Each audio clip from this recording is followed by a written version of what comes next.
introduced to the rest of Europe. Europeans and Arabs went crazy for this drink, and at some point, mocha was super rich, as it was basically supplying all of Europe with coffee. But most of its clients were eager to get a piece of this pie. Coffee traders back then wanted to preserve their coffee monopoly. Any fertile seeds or living Hi plants were guys, not allowed to welcome be to my exported channel. out of the Arabian The Peninsula. challenge level Competition up became together. intense due Today to I coffee's wanna global try popularity. But it level was just a question of time, and 247. eventually the race among Let's do it. Europeans to obtain live coffee trees was won by the Dutch in 1616.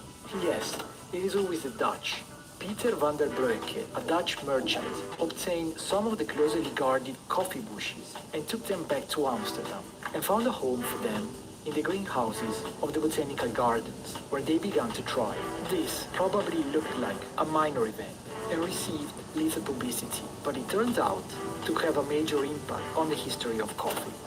You see, according to many historians, coffee was the first commodity truly traded around the world, making globalization more than 350 years old. Moreover, the history of coffee is closely linked with the history of immigration and slavery. The cultivation of this plant has profoundly altered the environment in many places, from Latin America, the Caribbean, and Southeast Asia. And we can say that this event was the beginning of all of this. But how did it get there?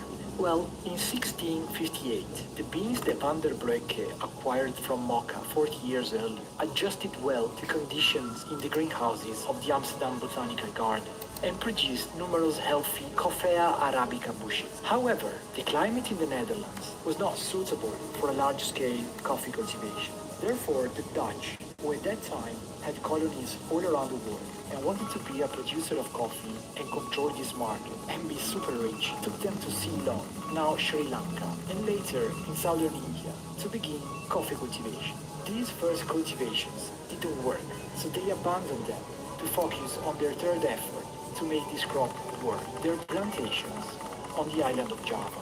And the third time is usually the charm.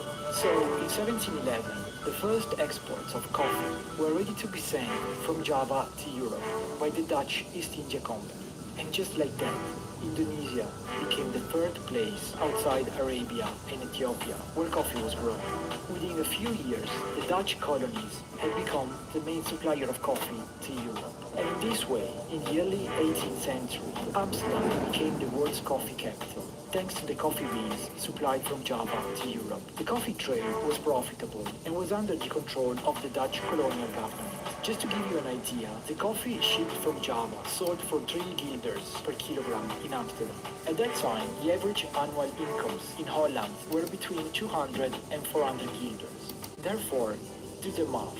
Coffee was super expensive, the perfect gift for a king or something. A king like Louis XIV of France, for example.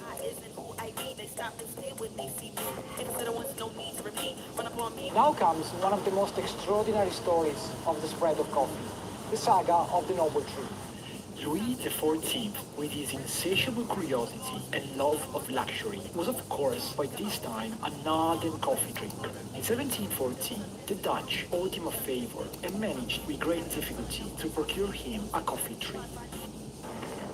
The tree that was given to him had originally been obtained at the Arabian port of Mocha. He was taken to Java, and then finally, back across the seas, it arrived in Amsterdam, in Holland, and then overland to Paris for the kings to see. Louis is said to have spent an entire day alone communicating with the tree, probably thinking about all the money coffee was going to make for the royal coffers, before turning it over to his botanist. Sensing its importance, it was stored at the Royal Botanical Garden. It flowered, bore fruit, and became one of the most prolific parents in the history of plantain. Let's step back for a second. We're talking about the Arabica species, which was taken from Mocha, then brought to Java, and then brought back to France. This plant, still known by the name of noble tree, can be considered the genetic parent of most of the existing coffee plants today. It was called typica by botanists, using a Latin word that simply means ordinary. You can always recognize typical plants. The early buds of these leaves, the first leaves that come out, are of a bronze color and have also a pointy, strangely graceful curve at the end of the leaves. Instead, the adult leaves are curved at the sides, and have elongated tips. In its flavor, well, it's a typical coffee that tastes like coffee. In the flavor profile of typical coffee, the notes of berries are in the foreground, with fruity and fresh acids give life to a lively coffee with a low caffeine content. Coffee has a particularly sweet and fresh flavor. France, it turns out, is not a great place to grow coffee outside greenhouses, as this plant really doesn't like frost. So the French took it elsewhere.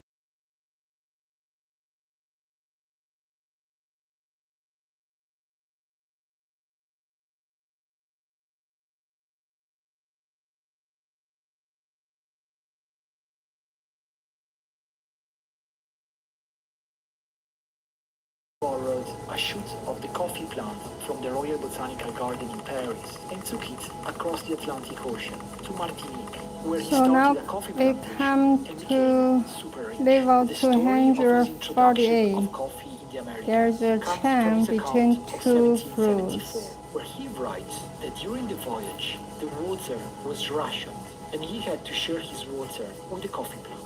In reality, we do not know if he was the first to bring coffee to the New World.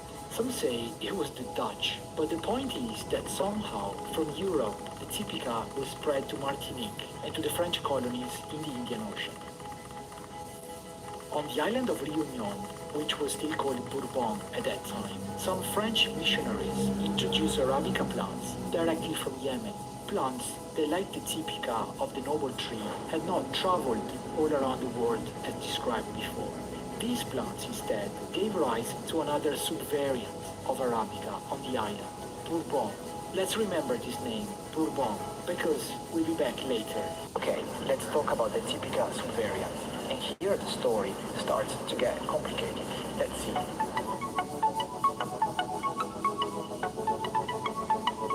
Martinique is the first coffee growing area in the Western Hemisphere.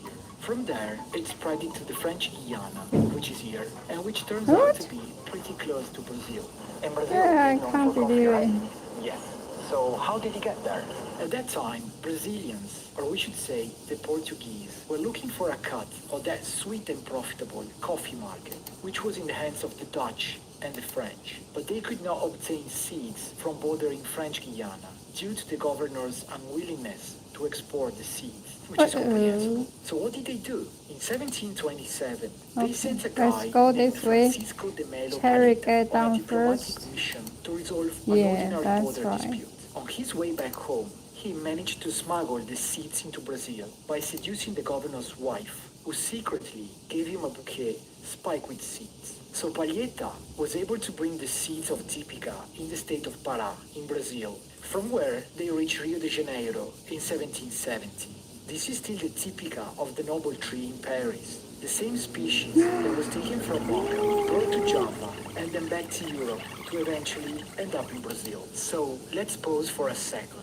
The point here is that coffee went from being thousands of varieties in Ethiopia to being just fewer and fewer varieties as they moved around the world. And so, as we have it today, there are literally thousands of varieties still in Ethiopia, both in the wild and cultivated by people, whereas outside Ethiopia, we only have a few dozens. And many of those are hybrids of the few varieties that we've been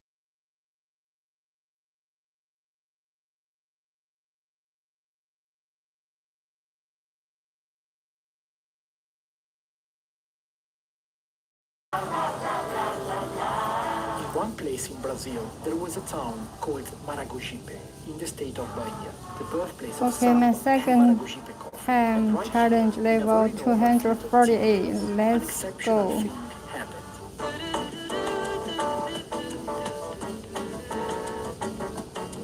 In 1876, farmers realized that a new plant had emerged from a spontaneous mutation. A plant that was much larger leaves, larger trunk, even the fruits themselves were bigger. And the bean was huge enough to be called the elephant bean. This fact was obviously very interesting for the owners of the field. So they selected the mutation and kept it separate from the rest, and then started planting the seeds. The Maragogipe is in fact a recognized subvariety within the Typica family that has undergone a natural mutation. A demonstration of the power of nature to continually evolve and renew itself. It's poetry.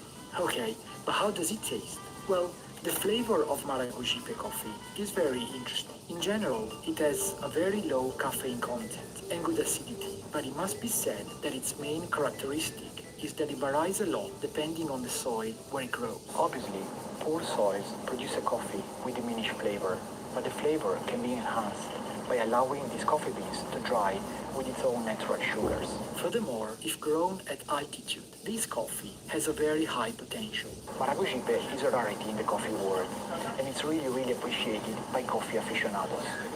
The Maragogipe was successful, and it spread, always in small productions, also in other coffee-producing countries, while continuing to be called with the name of the small Brazilian town. Many Typica plants took the traditional name of the place where they were first grown, and even if they are still from the Arabica branch, they can actually vary in their aromatic profile due to the peculiarity of the place, the climate, the soil, and the processing methods used. For example, the renowned Jamaica Blue Mountain is a coffee from the Typica subvariety, which is grown in the Blue Mountains of Jamaica. It was introduced there pretty early, in 1728. Here, the climate of the region is cool and misty, with high rainfall. Let's remember that Arabica is a plant that evolved under the canopy of tropical forests, and therefore prefers shade. Here, the soil is also rich, with excellent drainage. This combination of climate and soil is considered ideal for coffee. So much so that the best lots of Blue Mountain coffee are noted for their mild flavor and their lack of bitterness. Over the last few decades, this coffee has developed a reputation that has made it one of the most sought after and expensive coffee in the world. Another very expensive coffee of the Arabica sub-branch is the Kona coffee from Hawaii. It was introduced there in 1828, and it turns out that the weather along the slopes of Hualalai and Mauna Loa was very good for growing coffee. Sunny mornings, cloud or rain in the afternoon, little wind and mild nights, combined with porous, mineral-rich volcanic soil, create a coffee with an unique flavor profile, a mixture of brown sugar, milk chocolate, a touch of honey, and a hint of sharp fruit flavor. Because Typica had emerged so early as a sort of ordinary coffee, it was planted all around the world and has taken on different names and different taste profiles according to the climate and the terroir. Pluma Hidalgo, San Ramon, San Bernardo, Bergundal, Kent, Chicumalcur, Jamaica Blue Mountain, and Kona. Ideal fruit.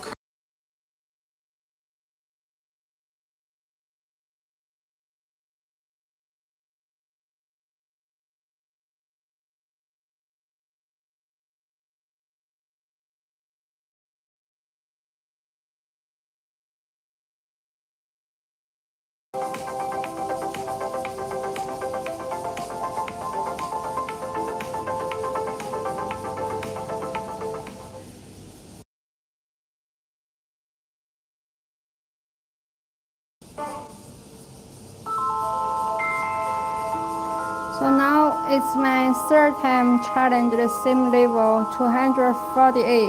Let's go. As we seen before, the other place where Arabica was planted by the French was the Bourbon Island, now called Réunion, in the Indian Ocean. Typica, as we have seen, is the variety that was brought by the Dutch from Yemen to Indonesia, and then to Amsterdam, and then given to the French. Bourbon, on the other hand, derives directly from the Arabica of Yemen, as it was brought to this island by French missionaries in the early 1700s. Here, this plant, for some reason, underwent a profound mutation, giving rise to a variety of Arabica in its own right, that today we call Bourbon. Young leaves are green in color, and mature leaves are generally larger than typical leaves. Another peculiarity of this variety is the yellow or orange color of its ripe fruit, in addition to the traditional red color. One thing about Bourbon is that its flavor profile maintains a very sweet and rich characteristic. The sweetness is actually what is most associated with Bourbon. The largest number of prize-winning coffees over the last few decades, it was of the Bourbon strain. And if you ask most of coffee buyers, they talk about Bourbon in a very poetic way. Bourbon grows best at heights between 1,100 Oh, what? and 2,000 Oh, meters strawberry and gives stuck. 20-30% higher yield than typical, but produces a similar Interesting. quality of coffee. Because it was very productive, from the island of Reunion, it was brought to other parts of the world, such as Brazil, Central America, Guatemala, and up to El Salvador. In one of these new Bourbon plantations, in 1935, here we go again, one individual emerged that was very different from the others. Yes, again it was a mutation, and again it took place in Brazil. This variant was called caturra, a word which in the Guarani language means small. It was later discovered that this mutation involved only one gene that caused a phenomenon called dwarfism. But the new plant was much more productive because being smaller, more trees could be planted using the available soil better. And furthermore, precisely because it was lower, the fruits were also easier to harvest. Therefore, farmers were understandably very attracted to this new sub-variety right away. For all these reasons, it's very common in Latin America, and today is one of the most widespread varieties in the world. Caturra produced a cup quality that was not excellent, above all due to the intensity of the cultivation and the exploitation of the land.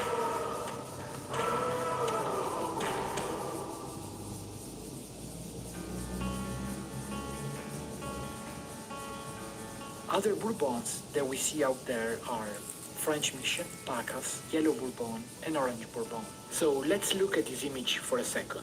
We've got the varieties Typica and Bourbon, and all the little sub-varieties of them.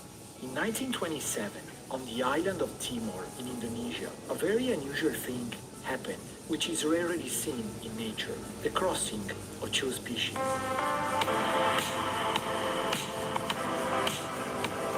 There was a field that was growing both some Arabica typica planted in 1917 and some trees of a different coffee species that we call Robusta, which we'll be talking about extensively later. We were saying that here in Timor, something very strange happened. These two species mated. Yes, they did. Normally in biology, species don't mate with each other and don't produce offspring. But in this case, for some reason, which are still unclear to science, it emerged an individual that had clear characteristics of both Robusta and the Arabica typica that was growing there. In other words, these two species produced what's called an interspecific hybrid, which is a hybrid of the two species. It's a very unusual phenomenon, and it hasn't happened in the wild since. This was called the Timor hybrid. Some people call it Arabusta, from Arabica and Robusta. So this variety in the 40s became very popular for planting because it had the disease-resistant characteristics of Robusta and it had some of the good flavor characteristics of the Arabica. Timor hybrid quickly spread throughout the coffee industry, so by the 50s and the 60s there were a lot of Timor hybrids out there. Unfortunately, this event was accompanied by a general decline of the quality of coffee.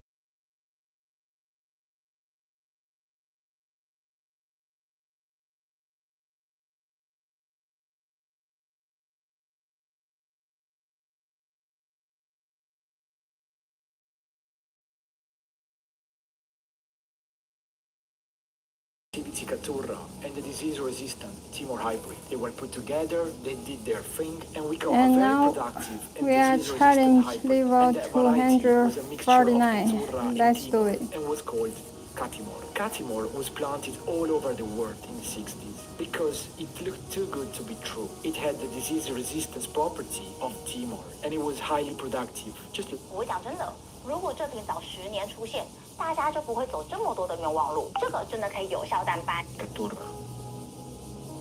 The downside was that it still had those flavor notes coming from the Robusta, and for the people that were looking for the acidity of Arabica, that was a problem. So hybridizing coffee happened very early on, as soon as it became apparent to farmers that there were different varieties and that they had different characteristics. A place where this happened was precisely Brazil, where they crossed the Typica arrived, as we have seen, from the original strain with the new, more productive variants of Bourbon. This new hybrid was called Mundo Novo, a word that means new world in In 1943, the seeds of the original coffee plants were planted in the municipality of Mundonovo, a small town which today is called Urupês. Mundonovo is a plant that is characterized by its very tall stature. It is vigorous and productive, but matures late. Its leaf tips can be green or bronze. It is commercially very important in Brazil, but in other countries, such as Colombia, it has not been very successful because farmers thought it was too tall and therefore difficult to grow. Mundo Novo was followed by other hybrids, such as Catuai, Maracatu, and Maracatu. You might tell from the names which varieties were crossed. But among all these hybrids, there's one that had a very different, very particular story. You see, in Africa, there was a variety called Tanganyika drought resistant. And this was crossed with another one called Sudanrini. And this hybrid got the name SL28 out of an assessment of coffee in the 20s done by the Scott Agricultural Laboratories, which used to assign it the number 28. That is where the names come from. The Scott Labs were established by the colonial British government in Kenya. SL28 is probably, for coffee aficionados and buyers, one of the most cherished of the coffee varieties. SL28 is also notable for its rusticity, a quality meaning that it can be left unattended for years or even decades and return to successful production. Alright, that is Arabica, which is about 60% of the coffee produced and sold around the world. But what about the other 40%? Well, 2% is Liberica, grown in Central Africa, and due to the limited supply, Liberica beans are very expensive. Okay, but the remaining 38%? Do you remember we were talking about the other branch, the Robusta? We named it when we were talking about the Timor hybrid. Well, it turns out that Robusta is a super important variety of coffee, and it would need a video on its own. Robusta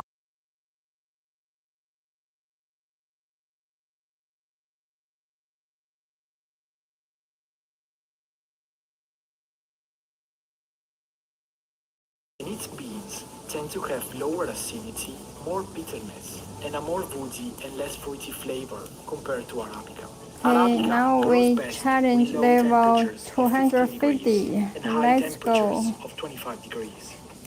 Robusta grows better in warmer temperatures, 24 to 30 degrees. The Robusta plant has a greater crop yield than that of Arabica. It is easier to grow and it is less susceptible to disease than Arabica. For all these reasons, it has always been considered of a lower quality compared to Arabica. That was in part due to its flavor, less acidic, more bitter, but also it was due to the fact that with the same effort, farmers could have grown more.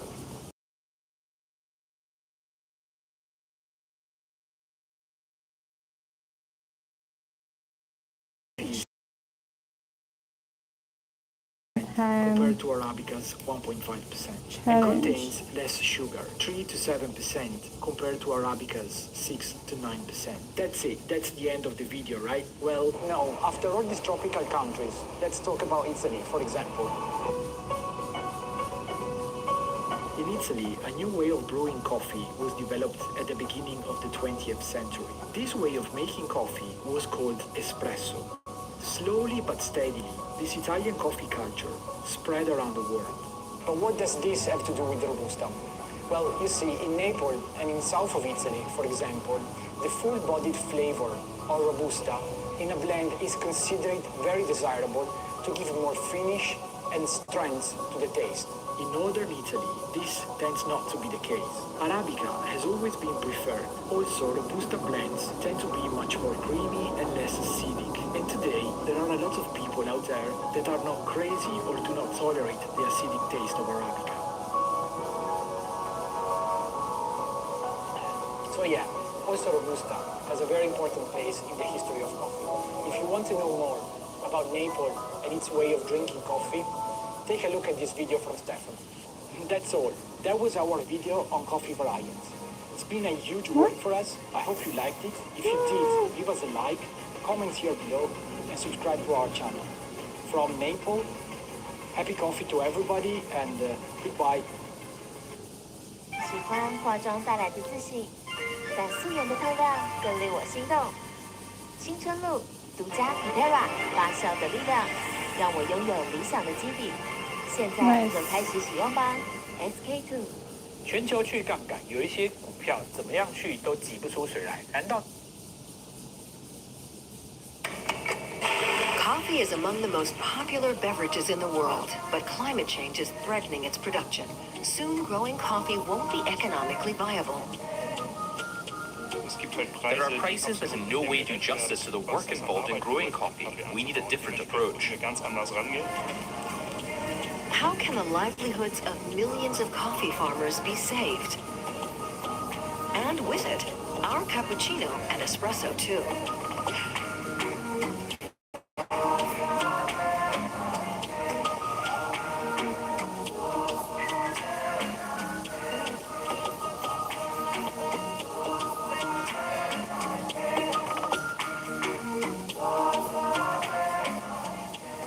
In Ecuador's rainforest by the Rio Napo, this man is on a business trip. Hola, muy buenos días.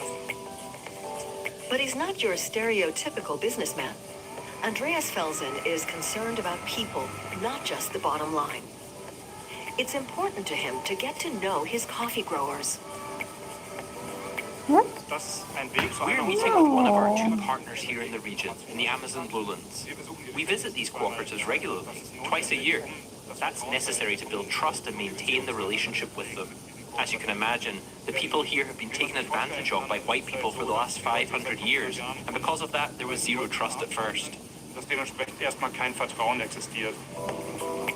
Felsen got involved in the industry 30 years ago with a handful of like-minded people. They wanted to change the coffee world. They were happy to pay more for the beans than the low wages that were standard. More, in fact, than the fair trade companies that already existed back then. Their idea was to import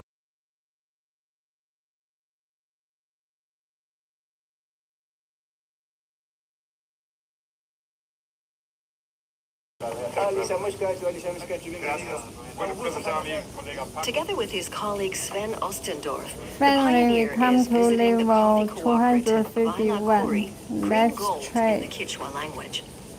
High-ranking members of the indigenous community are there to welcome the two Germans. 120 smallholders have joined forces to explore new ways of doing business. The initiative was set up by Augusto Salazar. It's who profit the most. That's why small producers like us have banded together, to be stronger and to be able to guarantee consistent quality and yields. They are worried about a new EU regulation that only allows imports of products such as coffee that have not involved any deforestation since December 2020. The Quechua take no part in destructive practices like forest clearing, but how can they prove that? A topic of discussion with their German partners. The European Union passes laws like that because it doesn't trust you as producers. Yet we indigenous peoples guarantee a sustainable, environmentally friendly cultivation. The EU regulations are intended to stamp out practices that were common in recent decades. Forests were frequently cleared to make way for coffee plantations, some 100,000 hectares a year worldwide. That's because harvesting machines are more easily deployed in large fields where nothing else grows except coffee. They replace the work of hundreds of pickers. But monocultures require an enormous amount of fertilizer, and that damages the environment. Deforestation, like in Brazil, also releases huge amounts of CO2.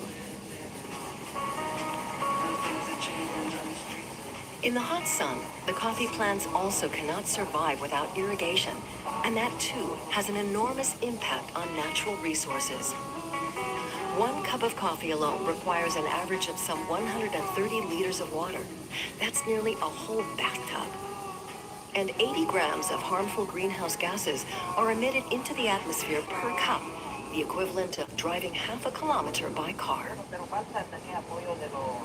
Here, by the Rio Napo in northern Ecuador, indigenous coffee growers work in a completely different way, including Oscar Grefa. What a difference when you walk in here. Already feels milder. Pleasant. It's a big difference in the humidity and shade. The cultivation methods used by the indigenous Quechua community are hailed worldwide as a shining example of agroforestry. The trees provide the coffee plants with shade while preserving biodiversity, the alternative to big monocultures. We always work with the trees here. We call the system chakra. Oh. It's traditional.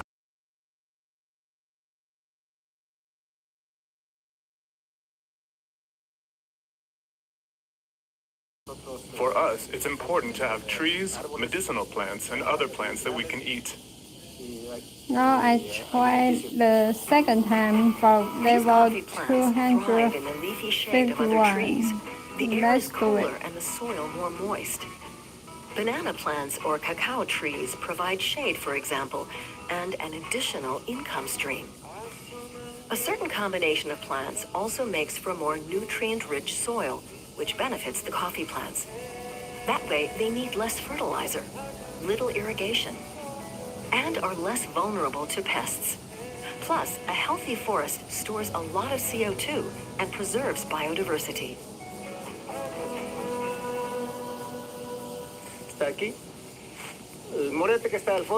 There's a buriti palm growing back there. Here we have balsa trees. Balsa wood can be used for construction and for furniture. It's good wood. Those are legumes, which also add nutrients to the soil. And there are more plant species back there. The community jointly owns some 40,000 hectares. One half they cultivate, the other half remains untouched rainforest. Thanks to some 60 different crops they grow, the people here are largely self-sufficient. For Augusto Salazar, it's a way of marrying the past with the future. This helps us to bring humans and nature into harmony with one another. For us, each tree has a life, a spirit. Indigenous peoples have fought to ensure the right to nature.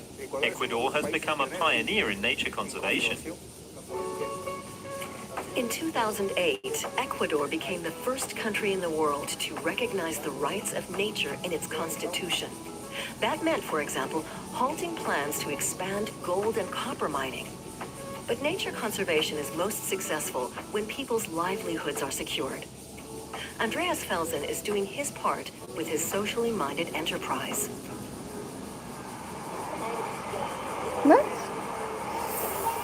One cafe in the Can't Berlin believe it. district of Charlottenburg has something special to offer. Here, coffee fans like Sophie von Löwen can live out their passion. And she's not the only one who wants to learn something from Francis Bratz-Lersch. Does it have to be 50 exactly? Yeah, it should be exact. The coffee connoisseur runs a co-roasting space where he shares his roasting machines and know-how with people new to the coffee business, like Sophie von Löwen. She's not just a coffee lover, but a researcher and an entrepreneur.